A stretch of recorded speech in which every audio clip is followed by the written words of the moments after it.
بسم الله الرحمن الرحيم يا أيها المزمل قم الليل إلا قليلا نصفه أو انقص منه قليلا أو زد عليه ورتل القرآن ترتيلا إنا سنلقي عليك قولا ثقيلا إن ناشئة الليل هي أشد وطئا وأقوم قيلا إن لك في النهار سبحا طويلا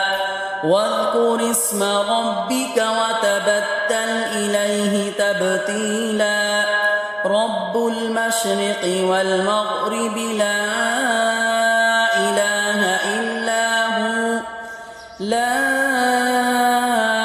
إله إلا هو فاتخذه وكيلا واصبر على ما يقولون واهجرهم هجرا جميلا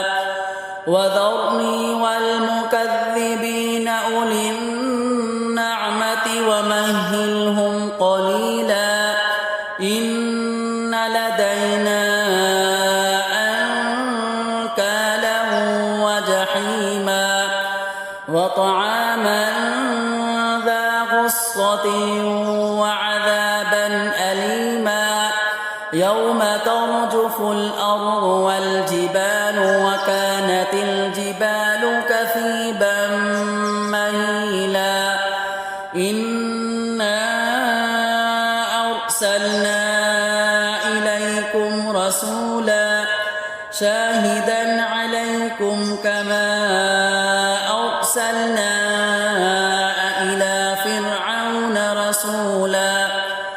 فعصى فرعون الرسول فأخذناه أخذا وبيلا فكيف تتقون إن كفرتم يوما يجعل الولدان شيبا السماء منفطر به كان وعده مفعولا إن هذه تذكرة فمن شاء اتخذ إلى ربه سبيلا إن ربك يعلم أنك تقوم أدنى من ثلثي الليل ونصفه وثلثه وطائفة من الذين معك والله يقدر الليل والنهار علم أن لن تحصوه فتاب عليكم فاقرؤوا ما تيسر من القرآن علم أن سيكون منكم مرضى وآخرون يضربون في الأرض يبتغون من